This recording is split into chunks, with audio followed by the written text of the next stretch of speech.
झारखंड में voter mapping प्रक्रिया तेज, CEO ने दी बड़ी जानकारी। घाटशिला उपचुनाव पर भी आया बड़ा अपडेट। झारखंड के मुख्य निर्वाचन अधिकारी सीईओ के रवि कुमार ने राज्य में मतदाता सूची अद्यतन एसआईआर की तैयारियों की समीक्षा बैठक की। इसके अलावा उन्होंने घाटशिला विधानसभा उपचुनाव को लेकर हुई तैयारियों की भी जानकारी दी।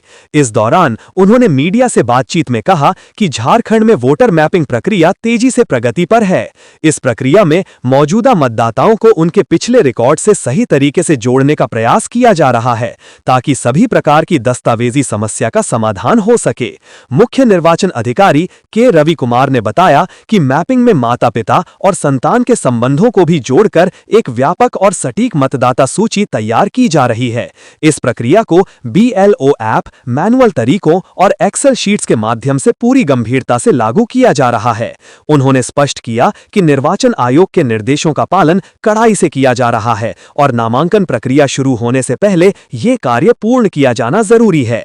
केंद्रीय अधिकारियों के अनुसार ये मैपिंग अधिकांश रूप से पूरा हो चुका है और बचे हुए कामकाज को बुधवार तक अंतिम रूप देने की उम्मीद है। घाटशिला उपचुनाव के संदर्भ में के रवि कुमार ने कहा कि नामांकन प्रक्रिया पूरी हो चुकी है और कुल 13 उम्मीदवारों की सूची तैयार की गई है। उन्होंने बताया कि उपचुनाव अगले महीने 11 तारीख को आयोजित किया जाएगा। इसके लिए आवश्यक तैयारियों जैसे कि ईवीएम की कॉन्फ़िगरेशन, मतपत्रों की प्रिंटिंग और अन्य व्यवस्थाएं इस समय जोरों पर हैं। मुख्य निर्वाचन अधिकारी ने मतदान प्रक्रिया की पूरी तैयारी को सुनिश्चित करने के लिए अधिकारियों को निर्देश दिए हैं। चक्रवातीय तूफान मोंथा का झारखंड में भी असर, कई जिलों में भारी बारिश का अलर्ट। दक्षिण पूर्वी बंगाल की खाड़ी में बना निम्न दबाव क्षेत्र का एक सिस्टम पश्चिम उत्तर पश्चिम की ओर बढ़ रहा है। इस दबाव का क्षेत्र डीप डिप्रेशन में बदलते हुए 28 अक्टूबर की शाम या रात तक काकीनाडा के पास समुद्र तट से टकराएगा और भीषण चक्रवाती तूफान में तब्दील हो जाएगा। इस तूफान का नाम थाईलैंड का दिया हुआ नाम मोंथा होगा। थाई भाषा में मोंथा का अर्थ सुगंधित और सुंदर फूल होता है। इस चक्रवातीय सिस्टम का असर झारखंड के मौसम पर भी पड़ेगा। मौसम केंद्र रांची के वरीय मौसम पूर्वानुमान वैज्ञानिक सतीश चंद्र मंडल ने बताया कि इस सिस्टम के प्रभाव से अभी से ही झारखंड के ऊपर आंशिक बादल दिखने लगे हैं। 26 और 27 अक्टूबर को भी राज्य में आंशिक बादल छाए रहने और 28 अक्टूबर को राज्य के कुछ एक इलाकों में और 29-30 अक्टूबर को ज्यादातर क्षेत्रों में बारिश होने की संभावना है। 29 और 30 अक्टूबर को राज्य के कई जिलों में भारी बारिश का येलो अलर्ट भी जारी किया है। इस चक्रवाती तूफान के असर से आसमान में बादल बनने की वजह से 28 अक्टूबर यानी उदयाचलगामी सूर्य के अर्घ्य के दौरान आसमान में बादल होगा। इस कारण से छठ के दौरान भक्तों को थोड़ी परेशानी हो सकती है। इससे सुबह का अर्घ्य देने में विलंब होने के आसार बन रहे हैं। मौसम केंद्र रांची के वरीय मौसम वैज्ञानिक सतीश चंद्र मंडल ने बताया कि 29 अक्टूबर को राज्य के दक्षिणी उत्तर पूर्वी जिलों और 30 अक्टूबर को राज्य के उत्तर पूर्वी भागों में भारी वर्षा की संभावना देखते हुए येलो अलर्ट जारी किया है। इस दौरान तेज हवा और भारी बारिश की चेतावनी जारी की गई है। अब इसके पश्चिम उत्तर पश्चिम की ओर बढ़ने और 26 अक्टूबर को गहरे दबाव में बदलने, 27 अक्टूबर की सुबह तक दक्षिण पश्चिम और उससे सटे पश्चिम मध्य बंगाल की खाड़ी पर एक चक्रवाती तूफान में बदलने की संभावना है। सतीश चंद्र मंडल ने बताया कि इसके बाद ये डीप डिप्रेशन उत्तर पश्चिम की ओर और फिर उत्तर उत्तर पश्चिम की ओर बढ़ेगा और 28 अक्टूबर की सुबह तक एक भीषण चक्रवाती तूफान में तब्दील होने की प्रबल संभावना है। ये सिस्टम उत्तर उत्तर पश्चिम की ओर बढ़ते हुए इसके 28 अक्टूबर की शाम या रात के दौरान एक भीषण चक्रवाती तूफान के रूप में मछलीपट्टनम और कलिंगपट्टनम के बीच काकीनाडा के आसपास आंध्र प्रदेश के तट को पार करने की प्रबल संभावना है। आज खरना, गुड़ चावल की खीर और पूजा से व्रत की शुरुआत। 4 दिनों तक चलने वाले छठ महापर्व की शुरुआत नहाय खाए के साथ हो गई। छठ के दूसरे दिन को खरना कहते हैं। कार्तिक मास की पंचमी को मनाए जाने वाले इस दिन को लोहंडा भी कहा जाता है। इस साल खरना 26 अक्टूबर को है। खरना के दिन व्रती दिन भर उपवास रखते हैं और रात में खीर प्रसाद बनाकर ग्रहण करते हैं। इस दिन व्रत का अर्थ केवल शारीरिक नहीं बल्कि मानसिक शुद्धिकरण क्षण भी है। रात को खीर खाकर व्रती अपने तन और मन को शुद्ध करते हैं और अगले दिन छठ पूजा के लिए 36 घंटे का निर्जला उपवास रखते हैं। खरना का प्रसाद नए मिट्टी के चूल्हे पर बनाया जाता है। हालांकि अब समय के साथ गैस चूल्हे का उपयोग भी होने लगा है। प्रसाद बनाने में आम की लकड़ी का उपयोग किया जाता है, जबकि अन्य पेड़ों की लकड़ियों का प्रयोग नहीं किया जाता। खरना में मुख्य रूप से गुड़ और चावल से बनी खीर तैयार की जाती है। इसके अलावा केले और अन्य स्थानीय सामग्री का भी उपयोग होता है। विभिन्न क्षेत्रों में प्रसाद में रोटी, पूड़ी, गुड़ की पूरियां भी भगवान को चढ़ाई जाती हैं। कथाओं के अनुसार जब पांडवों ने अपना सारा राजपाट जुए में हार दिया, तब श्री कृष्ण ने द्रौपदी को छठ व्रत रखने को कहा। द्रौपदी ने व्रत पूरा किया और उसकी मनोकामनाएं पूरी हुईं, जिससे पांडवों को राजपाट वापस मिला।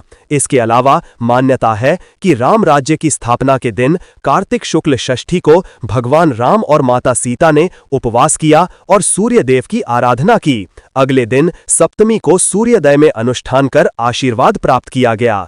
छठ महापर्व में इस तरह हर दिन की अपनी विशेष परंपरा और आध्यात्मिक महत्व है, जो व्रतियों के जीवन में शुद्धि, भक्ति और समर्पण का संदेश देती है। JSSC जल्द जारी होगा वैज्ञानिक सहायक नियुक्ति परीक्षा का परिणाम। 28 से अंतिम मॉडल उत्तर देख सकेंगे अभ्यर्थी। झारखंड कर्मचारी चयन आयोग द्वारा 14 सितंबर को आयोजित झारखंड वैज्ञानिक सहायक प्रतियोगिता परीक्षा 2025 का परिणाम शीघ्र जारी होगा। आयोग ने इस परीक्षा में पूछे गए प्रश्नों का अंतिम मॉडल उत्तर जारी कर दिया है। हालांकि आयोग द्वारा जारी सूचना के अनुसार अभ्यर्थी इसे आयोग की वेबसाइट पर 28 अक्टूबर की मध्य रात्रि से देख सकेंगे। इससे पहले आयोग ने अभ्यर्थियों का उत्तर पत्रक, औपबंधिक मॉडल उत्तर एवं उक्त उत्तर कुंजी के विरुद्ध आपत्ति दर्ज करने के लिए 5 अक्टूबर की मध्य रात्रि तक का समय दिया था। अभ्यर्थियों द्वारा दर्ज आपत्ति के आलोक में विषय विशेषज्ञ द्वारा समीक्षा के बाद अंतिम मॉडल उत्तर जारी किया गया है। छठ पर्व में सुरक्षा को लेकर जिला प्रशासन ने दिए जरूरी निर्देश।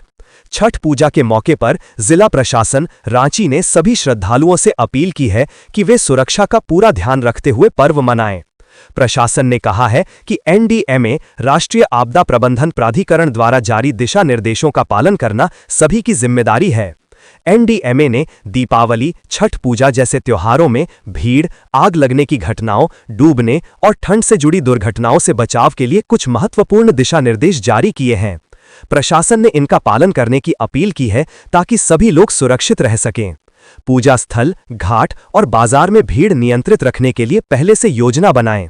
आने जाने के रास्ते साफ रखें और वैकल्पिक मार्ग तय करें। CCTV और पुलिस निगरानी बढ़ाई जाए।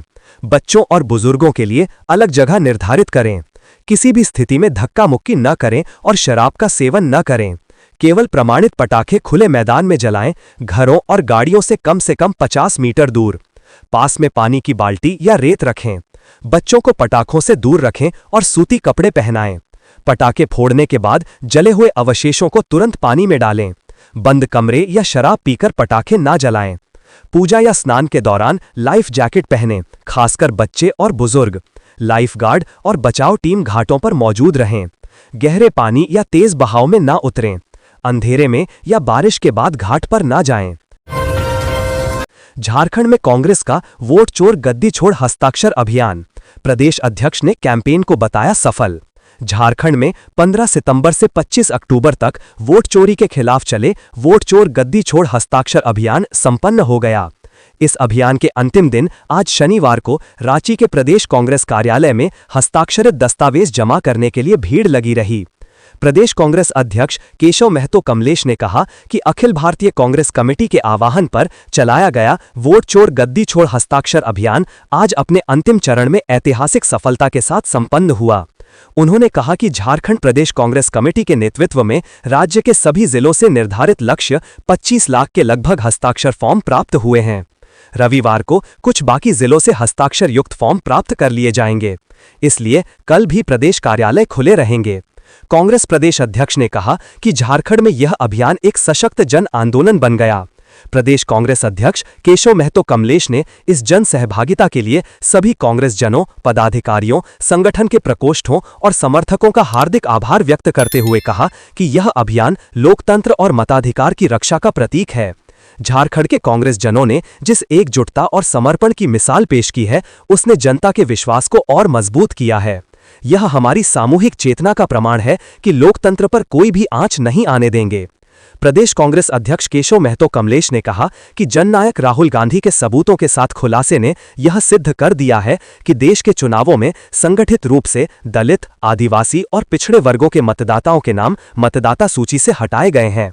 यह सुनियोजित वोट चोरी लोकतंत्र के मूल स्वरूप और समानता की भावना पर सीधा प्रहार है।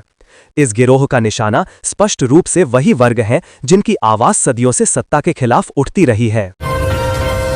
झारखंड की जेलों में महापर्व छठ की फैली छटा, महिलाओं से ज्यादा पुरुष बंदियों ने रखा है व्रत। नहाए खाए के साथ लोक आस्था के महापर्व छठ की शुरुआत हो चुकी है। फल के बाजार सज गए हैं, पूरा माहौल भक्तिमय हो गया है। छठ घाटों की साफ सफाई को अंतिम रूप दिया जा रहा है। जगह जगह लाइटिंग की व्यवस्था की जा रही है। जिला प्रशासन के साथ साथ शहर और गांवों में बनी समितियां इस काम में जुटी हैं कि किसी भी हाल में छठ व्रतियों को किसी तरह की परेशानी ना हो। हर साल की तरह इस साल भी बंदियों के लिए जेलों में छठ पर्व मनाने की व्यवस्था की गई है। झारखंड की जेलों में महापर्व छठ की छटा फैली हुई है। पूरा माहौल भक्तिमय हो गया है। प्रदेश के अलग अलग जेलों में महिलाओं से ज्यादा पुरुष बंदी व्रत कर रहे हैं। जेल प्रबंधन की ओर से पूजा करने वाले बंदियों को तमाम सुविधाएं मुहैया कराई जा रही हैं। झारखंड कारा विभाग की रिपोर्ट के मुताबिक राज्य की जेलों में कुल 25 महिला और 31 पुरुष बंदियों ने छठ का व्रत रखा है। रांची स्थित बिरसा मुंडा केंद्रीय कारा में सबसे ज्यादा 8 महिला और 8 पुरुष बंदी आराधना में लीन हैं। इनके लिए हर तरह की पूजन सामग्री उपलब्ध करा दी गई है। साथ ही अर्घ्य देने की भी व्यवस्था की गई है। इसके अलावा केंद्रीय कारा दुमका में 2 महिलाएं, लोकनायक जयप्रकाश नारायण केंद्रीय कारा हजारीबाग में 5 महिला और 7 पुरुष, केंद्रीय कारा पलामू में 4 महिला और 6 पुरुष बंदी छठी मैया की पूजा कर रहे हैं। रामगढ़ में अवैध खनन पर जिला प्रशासन की कार्रवाई, 2 वाहन जब्त। रामगढ़ जिले में अवैध खनन, खनिजों के परिवहन पर पूरी तरह से रोक लगाने एवं दोषियों पर कड़ी कार्रवाई करने के उद्देश्य से उपायुक्त रामगढ़ फैज अकन मुमताज द्वारा अधिकारियों को योजनाबद्ध तरीके से कार्य करने का निर्देश दिया गया है। इसी क्रम में शनिवार को पूर्वाह्न में अनुमंडल पदाधिकारी रामगढ़ अनुराग कुमार तिवारी के नेतृत्व एवं जिला खनन पदाधिकारी रामगढ़ की उपस्थिति में बालू के अवैध उत्खनन, परिवहन एवं भंडारण के रोकथाम हेतु गठित जिला स्तरीय धावा दल द्वारा रामगढ़ जिलांतर्गत विभिन्न बालू घाटों यथा सिरका, हिसापोड़ा आदि का औचक निरीक्षण किया गया। साथ ही अंचल अधिकारी रामगढ़ के नेतृत्व एवं खान निरीक्षक की उपस्थिति में अंचल स्तरीय धावा दल द्वारा विभिन्न बालू घाटों पर छापेमारी की गई। उपरोक्त ट्रैक्टरों के मालिक, चालक तथा अन्य संलिप्त लोगों के विरुद्ध सरकारी संपत्ति की चोरी, खनन राजस्व का क्षति, खान एवं खनिज विकास एवं विनियमन अधिनियम की धारा के तहत प्राथमिकी दर्ज कर आगे की कार्रवाई की जा रही है।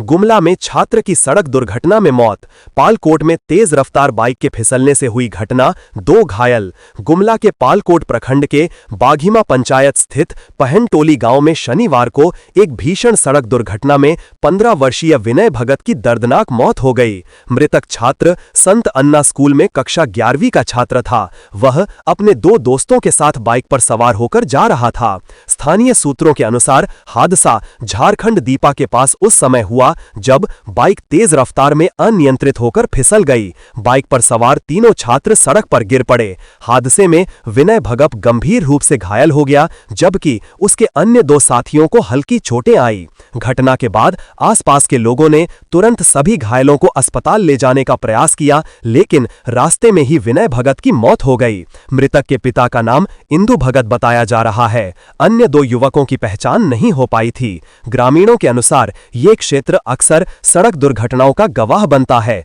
लेकिन अब तक प्रशासन की ओर से सड़क सुरक्षा के लिए ठोस कदम नहीं उठाए गए हैं। घटना के बाद पूरे गांव में शोक की लहर है। स्कूल के शिक्षकों और सहपाठियों ने भी विनय की असामयिक मौत पर गहरा दुख व्यक्त किया है। ईडी की बड़ी कार्रवाई। आलमगीर आलम से जुड़े मनी लॉन्ड्रिंग केस में 8 नए आरोपी, चौथी सप्लीमेंट्री चार्जशीट दाखिल। झारखंड के ग्रामीण विकास विभाग में टेंडर हेराफेरी और कमीशनखोरी से जुड़े मनी लॉन्ड्रिंग केस में प्रवर्तन निदेशालय ईडी ने एक और बड़ी कार्रवाई की है। एजेंसी ने इस मामले में चौथी सप्लीमेंट्री चार्जशीट दाखिल की है, जिसमें 8 नए आरोपियों को शामिल किया गया है। इन नए नामों में कई ठेकेदार, प्रशासनिक अधिकारियों के सहयोगी और उनके परिजन शामिल हैं। ईडी ने आरोप लगाया है कि इन सभी ने अवैध कमाई उत्पन्न करने, उसे छिपाने और वैध दिखाने में सक्रिय भूमिका निभाई। इस नई चार्जशीट के साथ मामले में अब तक कुल 22 लोग आरोपी बनाए जा चुके हैं। एजेंसी ने बताया कि दस्तावेज में अपराध की आय उत्पन्न करने वाले कई ठेकेदारों की भूमिका और उनके नेटवर्क का विस्तृत विवरण शामिल है। ये पूरी कार्रवाई भ्रष्टाचार निरोधक ब्यूरो एसीबी जमशेदपुर द्वारा दर्ज एक प्रिडिकेट अपराध पर आधारित है। नवंबर 2019 में विभाग के कनिष्ठ अभियंता सुरेश प्रसाद वर्मा को रिश्वत लेते हुए रंगे हाथों पकड़ा गया था। इसके बाद तत्कालीन मुख्य अभियंता वीरेंद्र कुमार राम के ठिकानों से 2 करोड़ 76 लाख नकद जब्त हुए। ईडी की जांच में खुलासा हुआ कि ग्रामीण विकास विभाग में एक संगठित भ्रष्टाचार सिंडिकेट सक्रिय था, जिसका संचालन मुख्य रूप से वीरेंद्र कुमार राम करते थे। जांच में यह भी सामने आया कि उस समय के ग्रामीण विकास मंत्री आलमगीर आलम पर निविदाओं में तय कमीशन लेने के आरोप हैं। ये रकम उनके निजी सचिव संजीव कुमार लाल और सहयोगियों के जरिए वसूली जाती थी। पहले की छापेमारी में सिंडिकेट से जुड़े ठिकानों से 37 करोड़ से अधिक नकद बरामद हुए थे। बताया जाता है कि इस अवैध धन को दिल्ली स्थित चार्टर्ड अकाउंटेंट्स और एंट्री ऑपरेटरों के नेटवर्क के जरिए मनी लॉन्ड्रिंग के माध्यम से सफेद किया गया और इसका उपयोग कई महंगी संपत्तियां खरीदने में किया गया। थैलेसीमिया पीड़ित बच्चे को चढ़ा एचआईवी संक्रमित खून। हाईकोर्ट के आदेश पर रांची से 5 सदस्यीय टीम ने सदर अस्पताल का किया निरीक्षण। चाईबासा सदर अस्पताल में थैलेसीमिया पीड़ित एक बच्चे को एचआईवी संक्रमित रक्त चढ़ाए जाने का मामला गरमा गया है। झारखंड हाईकोर्ट ने इस घटना का स्वतः संज्ञान लेते हुए जांच के आदेश दिए हैं। इसके बाद रांची से झारखंड सरकार की 5 सदस्यीय टीम ने चाईबासा पहुंचकर सदर अस्पताल का निरीक्षण किया। स्वास्थ्य सेवा निदेशक डॉक्टर दिनेश कुमार के नेतृत्व में इस टीम ने अस्पताल के ब्लड बैंक और थैलेसीमिया वार्ड का गहन निरीक्षण किया। इस दौरान कई गंभीर खामियां सामने आईं। टीम ने डॉक्टरों से बातचीत की और रक्त के नमूने भी एकत्र किए। जांच में यह भी आशंका जताई गई है कि थैलेसीमिया वार्ड में भर्ती 5 अन्य बच्चे भी एचआईवी संक्रमित हो सकते हैं, जिनकी जांच जारी है। ये मामला मजदूर कामगार यूनियन के नेता माधव चंद्र कुंकल के आरोप के बाद सामने आया था। उन्होंने अस्पताल पर लापरवाही का आरोप लगाते हुए कहा था कि बच्चे को एचआईवी पॉजिटिव रक्त चढ़ा दिया गया। जांच में खुलासा हुआ कि बच्चे को 13 सितंबर को रक्त चढ़ाया गया था और 18 अक्टूबर को उसकी एचआईवी जांच रिपोर्ट में संक्रमण की पुष्टि हुई। डॉक्टर दिनेश कुमार ने बताया कि संक्रमण के कारणों का पता लगाने के लिए गहन जांच की जा रही है। उन्होंने सिविल सर्जन, उपाधीक्षक और संबंधित अधिकारियों से इस संबंध में बातचीत की है। जिले में फिलहाल 515 एचआईवी संक्रमित मरीज इलाजरत हैं। जांच टीम ने स्पष्ट किया कि इस पूरे मामले की विस्तृत रिपोर्ट जल्द ही सरकार को सौंपी जाएगी। गोड्डा में जमीन विवाद में हुई हत्या के 2 और आरोपी गिरफ्तार। अब तक 7 अभियुक्त सलाखों के पीछे। हनवारा थाना क्षेत्र अंतर्गत ग्राम परसा में जमीन विवाद को लेकर हुई मारपीट और हत्या के मामले में पुलिस ने 2 और आरोपियों को गिरफ्तार किया है। इस तरह अब तक इस कांड से जुड़े 7 अभियुक्तों की गिरफ्तारी हो चुकी है। घटना 18 अक्टूबर 2025 की है, जब ग्राम परसा में आपसी जमीन विवाद को लेकर 2 पक्षों, जो आपस में गोतिया हिस्सेदार हैं, के बीच हिंसक झड़प हुई थी। इस दौरान मोहम्मद हिदायत अली 35 वर्ष, पिता मोहम्मद हारून राही निवासी ग्राम परसा की मौत हो गई थी। वहीं अब्दुल सुभान 27 वर्ष और मोहम्मद असद 32 वर्ष गंभीर रूप से घायल हो गए थे। इस संबंध में हनवारा थाना कांड संख्या 4825 दिनांक 18 अक्टूबर 2025 के तहत मामला दर्ज किया गया था। प्रारंभिक कार्रवाई में नामजद 5 अभियुक्तों को गिरफ्तार कर जेल भेजा जा चुका था। पुलिस को 24 अक्टूबर को गुप्त सूचना मिली कि इस कांड में में संलिप्त 2 अभियुक्त बांका जिले में छिपे हुए हैं। पुलिस अधीक्षक गोड्डा के निर्देश पर पुलिस निरीक्षक उपेंद्र कुमार महतो महागामा प्रभाग के नेतृत्व में एक छापामारी दल का गठन किया गया। टीम ने बोसी थाना क्षेत्र में छापा मारकर दोनों अभियुक्तों को गिरफ्तार कर लिया। चंपाई सोरेन ने कहा, घाटशिला में पानी व सड़क की समस्या से जूझ रही जनता, सरकार बेपरवाह। घाटशिला उपचुनाव में कुल 13 प्रत्याशी चुनाव मैदान में हैं। सभी प्रत्याशियों को चुनाव चिन्ह आवंटित कर दिए गए हैं।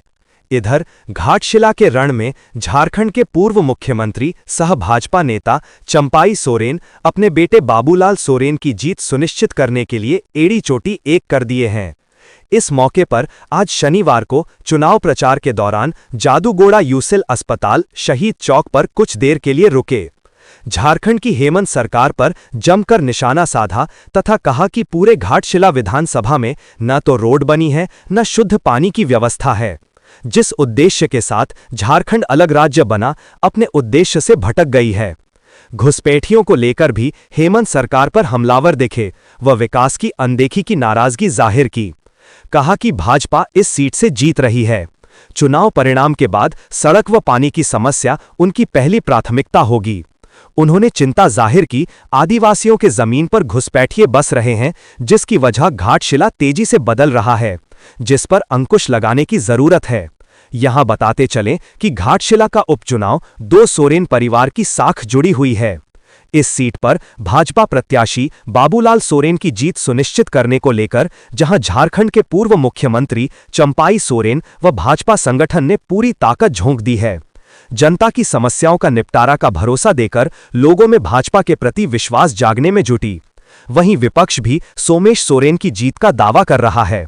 बहरहाल देखना यह है कि आगामी 11 नवंबर को मतदान के दिन वोटर की उंगलियां किस पार्टी पर दबती हैं, यह गौर करने वाली बात होगी। घाटशिला उपचुनाव में चिल्गू में आदित्य साहू और हरेलाल महतो ने बैठक कर बनाई रणनीति। राज्यसभा सांसद सह झारखंड भाजपा के प्रदेश कार्यकारी अध्यक्ष आदित्य साहू शुक्रवार को चांडिल के चिल्गू स्थित आजसू पार्टी के प्रधान कार्यालय पहुंचे। इस दौरान आजसू पार्टी के केंद्रीय महासचिव हरेलाल महतो ने गर्मजोशी से उनका स्वागत किया। बैठक में दोनों नेताओं के बीच घाटशिला उपचुनाव को लेकर विस्तृत चर्चा हुई। एनडीए प्रत्याशी बाबूलाल सोरेन की जीत सुनिश्चित करने के लिए संयुक्त रणनीति पर विचार किया गया। इस मौके पर आदित्य साहू ने हरेलाल महतो को कई महत्वपूर्ण दिशा निर्देश दिए और एनडीए के गठबंधन की मजबूती पर बल दिया। बैठक के दौरान हरेलाल महतो ने घाटशिला विधानसभा क्षेत्र की वर्तमान राजनीतिक स्थिति से सांसद साहू को अवगत कराया। आदित्य साहू ने कहा कि राज्य की मौजूदा सरकार की नाकामियों और व्याप्त भ्रष्टाचार से जनता त्रस्त है। उन्होंने कहा कि घाटशिला की जनता भविष्य निर्माण में निर्णायक भूमिका निभाने जा रही है। वहीं हरेलाल महतो ने कहा कि हेमंत सरकार ने जनता की भावनाओं से खिलवाड़ किया है। बेरोजगारी, शिक्षा और स्वास्थ्य के क्षेत्र में स्थिति बेहद खराब है। उन्होंने दावा किया कि घाटशिला की जनता आगामी उपचुनाव में हेमंत सरकार को करारा जवाब देगी और एनडीए उम्मीदवार को विजयी बनाएगी। इस अवसर पर कई भाजपा और आजसू कार्यकर्ता भी उपस्थित थे। परिवहन मंत्री के खिलाफ प्रदर्शन पर प्रशासन सख्त, सड़क जाम के आरोप में 3 नेताओं को किया गिरफ्तार। चाईबासा हाटगम्हरिया और चाईबासा हाता सड़क मार्ग पर लगातार हो रही दुर्घटनाओं से नाराज ग्रामीणों ने 27 अक्टूबर को परिवहन मंत्री के आवास घेरने का निर्णय लिया था। इस योजना के मुख्य नेता रमेश बालमुचू, माधव चंद्र कुंकल, रेयांश सामड़ और सुरेश उर्फ सोना संवैया को मुफ्फसिल थाने की पुलिस ने 2 दिन पहले गिरफ्तार कर दिया। पुलिस ने बताया कि इनकी गिरफ्तारी सिंह पोखरिया में आयरन लदे ट्रक की चपेट में आने से एक बच्चे की मौत के बाद सड़क जाम करने के मामले में हुई। 28 सितंबर को मृतक के परिजन मुआवजा राशि की मांग को लेकर सड़क जाम किया गया था। प्रशासनिक अधिकारियों और पुलिस के मार्ग संचालन में बाधा उत्पन्न होने पर रमेश बालमुचू ने भीड़ को उकसाया और जाम हटाने से इनकार किया। जांच में माधव चंद्र कुंकल, सुरेश संवैया और रेयांश सामड़ का नाम भी सामने आया। पुलिस ने बताया कि भीड़ ने सड़क को दोनों ओर लकड़ी और बांस की बल्ली रखकर मार्ग अवरुद्ध किया था। आरोपितों ने पुलिस बल को धमकियां दी और भीड़ को उकसाने का प्रयास किया। सदर एसडीपीओ बाहमन टुट्टी ने कहा कि चारों आरोपितों को गिरफ्तार कर कानूनी कार्रवाई की जा रही है। इस कार्रवाई का उद्देश्य कानून व्यवस्था बनाए रखना और भविष्य में सड़क हादसों या प्रदर्शन के दौरान किसी अप्रिय घटना को रोकना है। प्रशासन ने नागरिकों से भी सहयोग की अपील की है। सड़क दुर्घटनाओं को रोकने की मांग को लेकर दर्जनों गांव के ग्रामीणों ने दिन में नो एंट्री लागू किए जाने की मांग उठाई थी। इसी मुद्दे पर ग्रामीणों ने 27 अक्टूबर को सदर विधायक सह परिवहन मंत्री दीपक बिरुवा के आवास का अनिश्चितकालीन घेराव करने की घोषणा की थी। घोषणा के मद्देनजर जिला प्रशासन ने सख्ती दिखाते हुए मंत्री दीपक बिरुवा के आवास के समक्ष सरकारी कार्यालय, सरकारी आवास एवं खुंटकाटी मैदान के 200 मीटर परिधि में भारतीय न्याय सुरक्षा संहिता 2023 की धारा 163 के तहत निषेधाज्ञा लागू कर दी है। सड़क दुर्घटनाओं को रोकने की मांग को लेकर दर्जनों गांवों के ग्रामीणों ने दिन में नो एंट्री लागू किए जाने की मांग उठाई थी। इसी मुद्दे पर ग्रामीणों ने 27 अक्टूबर को सदर विधायक सह परिवहन मंत्री दीपक बिरुवा के आवास का अनिश्चितकालीन घेराव करने की घोषणा की थी। घोषणा के मद्देनजर जिला प्रशासन ने सख्ती दिखाते हुए मंत्री दीपक बिरुवा के आवास के समक्ष सरकारी कार्यालय, सरकारी आवास एवं खुंटकाटी मैदान के 200 मीटर परिधि में भारतीय न्याय सुरक्षा संहिता 2023 की धारा 163 के तहत निषेधाज्ञा लागू कर दी है। तो ये थी आज की झारखंड की टॉप बड़ी खबरें। इसी तरह झारखंड की हर छोटी सी बड़ी खबर देखने के लिए आप हमारे चैनल 24 झारखंड न्यूज को सब्सक्राइब करके बेल आइकन प्रेस कर ले, जिससे झारखंड की हर छोटी सी बड़ी खबर की अपडेट आप तक पहुंचता रहे। तो आज के लिए बस इतना ही, हमें दीजिए इजाजत, फिर मिलते हैं नेक्स्ट न्यूज में।